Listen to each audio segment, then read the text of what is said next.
창세기 22장 9절부터 18절. 하나님께서 아브라함에게 이삭을 바치라고 하셨던 사건입니다. 이삭을 바치라. 이거는 근데 시험이었습니다. 1절에 보면 그렇게 되어 있어요. 22장 1절 보니까 그 이후에 하나님이 아브라함을 시험하시려고, 그러니까 시험이었다는 거예요. 아브라함은 시험이었는지 아닌지 모르죠. 근데 그냥 시험을 당했어요. 이삭을 바쳐라 그랬는데 그 시험의 그 내용이 뭐였나? 그냥 아들을 잘 바칠 수 있는가? 이런 거를 시험한 거냐? 도대체 뭘 시험한 거냐? 했을 때 12절 보십시오. 그걸 이렇게 표현했어요. 12절 보면 사자가 가라사대 그 아이에게 내 손을 대지 말라. 아무 일도 그에게 하지 말라. 내가 내 아들 내 독자라도 내게 아끼지 아니하였으니 내가 이제야 내가 하나님을 경외하는 줄을 아노라. 지금 아브라함이 하나님의 말씀을 따라 아들을 번제로 드리려고 정말 다 준비했어요. 나무도 준비하고 펼쳐놓고 그 다음에 아들을 묶어놓고는 거기서 칼을 들어서 아들을 바로 죽이려고 할 때 이제 하나님의 사자가 나타나서 그를 말려 세우는 거죠. 이제 알았다. 됐다. 네가 네 아들 독자도 아끼지 않는 것을 보니까 뭘 알았다라고 합니까? 내가 하나님을 경외하는 줄 아노라. 하나님을 경외하는 줄 아노라. 진짜로 네 안에 하나님을 경외하는 마음이 있구나. 이거를 봤다는 거예요. 그게 시험의 내용이었어요. 우리가 흔히 생각할 때 우리는 하나님을 경외한다고 생각하거든요. 근데 진짜 경외하는가? 이거 시험해 봐야 하는 거예요. 그럼 하나님을 경외하면 어떤 일들이 있는가 생각해 볼 때 크게 두 가지를 오늘 본문에서 볼 수 있는데, 하나는 하나님을 경외하면 순종하게 돼요. 하나님 말씀을 따르게 돼요. 여기 나올 때 하나님께서 아들을 바쳐라 이렇게 얘기를 하셔도 괜찮을 텐데 그게 아니에요. 일부러 아브라함에게 그 이삭이 아브라함에게 어떤 존재인지를 더 부각시켜 주세요. 그러면서 2절 가서 보시면 그렇게 돼 있어요. 여호와께서 가라사대 때 네 아들 내 사랑하는 독자 이삭을 데리고 거기서 번제로 드려라 이렇게 얘기를 해요. 그러니까 3번에 걸쳐서 네 아들을 바쳐라. 이삭을 바쳐라. 이게 아니라 네 아들 내 사랑하는 독자, the only son, 독자 이삭을 바쳐라. 그러니까 지금 아브라함에게 있어서 이삭은 가장 중요한 존재죠. 하나님이 아브라함에게 약속하셨던 복을 3가지로 정리를 지난번에 했었는데 3가지가 뭐였습니까? 첫째가 땅, 두 번째가 씨, 세 번째가 복의 근원이 되는 복. 그래서 땅시복이에요. 땅시복. 이 땅을 네 자손들에게 주고 네 자손을 별과 같이 많게 하고 그 다음에 너희를 복의 근원이 되게 하리라. 이 말씀을 하셨죠. 그러면 이 3가지를 가만히 생각해 보면 땅이 아무리 있은들, 재산이 아무리 있고 땅이 있은들, 또 복의 근원이 되는 복을 받았은들 자손이 없으면 다 무효 아닙니까? 그걸 담을 그릇이 없잖아요. 그러니까 자손이라는 거는 지금 모든 복에 아주 기초가 되는 건데, 그러니까 그거를 지금 바치라고 하신 거예요. 아브라함한테. 아브라함이 지금 순종하기 가장 어려운 거를 하나님이 순종을 요구하신 겁니다. 이거 순종하면 다른 건 다 순종할 수 있는 거예요. 따라서 이런 순종을 할 수 있다라는 기초가 뭐냐면 하나님에 대한 경외심이죠. 하나님이 이 경외심이라는 건 뭐냐면 두려워하는 마음, the fear of God. 하나님을 두려워하고 그 뭘 두려워하는가?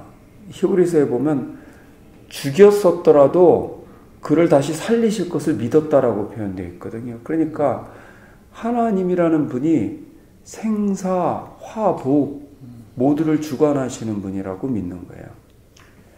심판자라는 뜻은 단순히 벌만 주는 게 심판자가 아니고 복도 주는 게 심판자죠.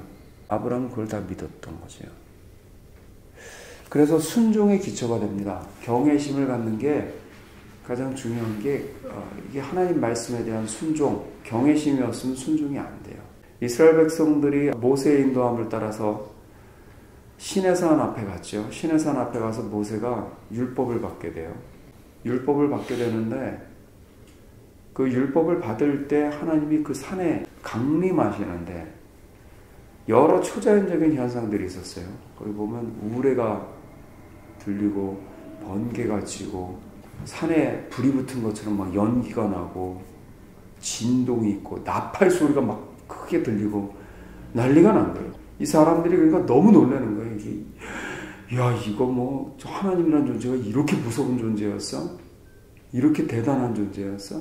막 느끼는 거예요. 지금 막 애굽 땅에서 여러 가지 재앙이 있었어도 그건 그냥 자연 현상이라 생각했는지 하여튼 홍해가 갈라지는 걸 보고선도 와 대단하다 뭐 이 정도는 생각했어도 시내산에 강림하시는 하나님의 이 초자연적인 임재와 더불어 벌어지는 현상들을 보니까 사람들이 진짜로 그 하나님에 대한 두려움이 생겼어요.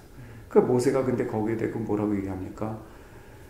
너희에게 이러한 현상이 있는 것은 이렇게 하나님께서 강림하시는 이유는 너희로 하나님을 경외케 하여 죄를 범치 못하게 하려 함이라. 그러니까 지금 이렇게 하나님이 율법을 주시는데 그 말씀에 순종케 하려고 지금 하나님이 이런 일을 벌이신다는 거예요. 그래서 하나님에 대해서 뭐 순종한다. 그냥 순종이 되냐? 잘 안 돼요. 하나님에 대한 경외심이 기초가 됩니다. 경외심이 없으면 순종이 잘 안 돼요. 내가 이 말씀을 지킬 때 하나님이 내게 복을 주시겠다. 또 내가 이 말씀을 어기고 지나가면 그 능력 있으신 전지전능한 하나님께서 반드시 이 말씀에 따르는 그 어떤 훈계도 따를 수 있구나. 이런 게 믿어져야 그래야 순종이 되지 않겠습니까? 그래서 이 경외심이라는 게 굉장히 중요한 덕목입니다. 하나님을 의식하는 것. 보면 다윗이 골리앗을 이겼던 것도 하나님을 의식했기 때문이에요. 다윗이 앞에 있는 골리앗보다도 살아있는 하나님을 더 의식했어요. 그러니까 골리앗이 무섭지가 않은 거예요. 여러분 왜 정치인들이 자꾸 삐뚤어 행하는 줄 압니까? 정치인들은 하나님을 두려워하지 않아요. 하나님을 의식하지 못하기 때문이에요. 예수를 믿는다는 정치인들도 하나님을 의식하기보다 누구를 의식하냐? 표를 의식해요. 사람들을 의식하고 사람들을 두려워해요. 그런데 막상 개개인의 사람을 두려워하는 게 아니고 전체적인 그 여론을 두려워하는 거죠. 빌라도가 그랬어요. 예수님이 무고한 줄 알았어요. 그런데도 이 정치를 하는 사람이니까 하나님의 뜻을 구하고 옳은 대로 행하고 진리 가운데로 행하는 게 아니고 이 사람들을 의식해서 행동을 하잖아요. 그래서 삐뚤어지는 거예요. 나한테 아무리 귀한 것을 요구하셨어도 이 하나님에 대한 두려움이 있고 경외심이 정말 내 안에 있으면 그게 되는 거거든요. 뭐 재물을 요구하셔도 그거 못 드리겠습니까? 사랑하는 아들을 요구하신다고 내가 그걸 못 드리겠습니까? 그래서 저는 이렇게 보면 사명감도 마찬가지고요. 이게 하나님에 대한 경외심으로부터 다 나옵니다. 저는 그래서요, 지금 이 경외심에 대해서 우리가 하나님이 시험해 보신다는 걸 기억하십시오. 나한테 요구하시는 게 있어요. 자, 그리고 두 번째는 여기 보면 하나님이 그 순종을 보시고 나서 하셨던 말씀이 여호와께서 이르시기를 내가 나를 가리켜 맹세하노니 내가 이같이 행하여 내 아들 내 독자를 아끼지 아니하였은즉 내가 내게 큰 복을 주고 내 씨로 크게 성하여 하늘의 별과 같고 바닷가의 모래와 같게 하리니 내 씨가 그 대적의 문을 얻으리라. 또 내 씨로 말미암아 천하 만민이 복을 얻으리니 이는 내가 나의 말을 준행하였음이라 하셨다 하니라. 아니 지금 이 말씀은 지난번에도 하셨던 말씀이잖아요. 내가 네게 큰 복을 주고 내 씨를 많게 할 것이고 복의 근원이 되게 할 것이고 뭐 이런 말씀을 늘 하셨는데 지금 순종하는 거 보고 다시 얘기하세요. 이게 뭐야? 그러면 전에 약속한 거 안 이루어질 뻔한 거야? 이런 생각이 들잖아요. 왜 약속을 재확인하셨을까? 왜 하나님을 경외한다는 걸 알고 나서야 다시 약속을 재확인해 주실까? 저는 이렇게 생각이 들어요. 경외심이 약속을 받을 만한 그릇을 준비하기 때문이다. 약속이 있어도 그 약속이 이루어지려면 그 약속을 받을 만한 그릇이 있어야 돼요.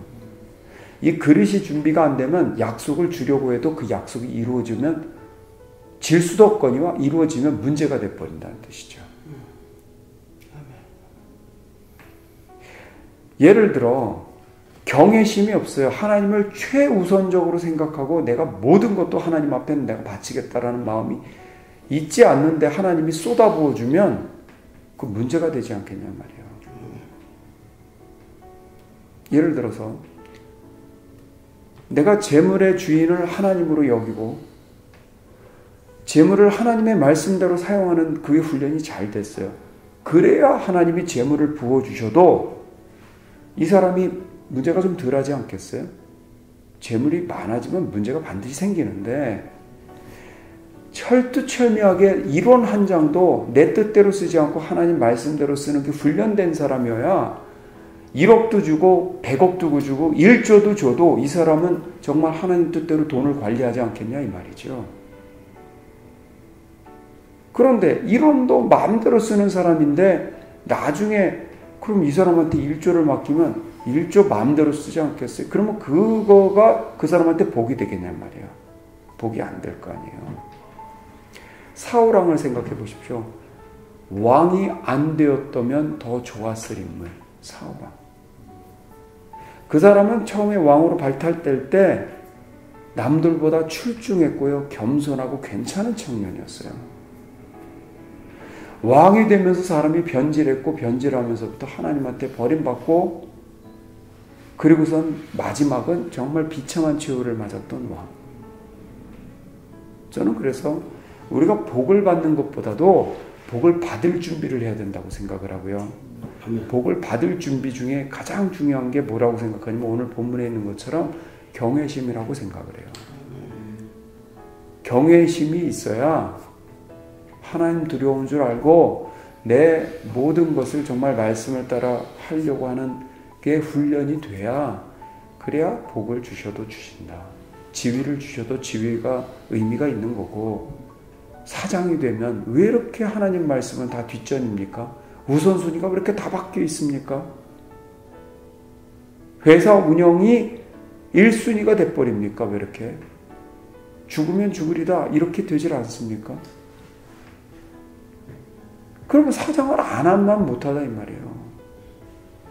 복을 받을 준비가 안 됐다 이 말이에요. 저는 그래서요 그냥 오늘 아침에 다른 것보다 하나님 제가 하나님 경외하는 마음을 좀 갖게 해주십시오. 이걸 놓고 같이 기도하면 좋겠습니다. 기도합시다.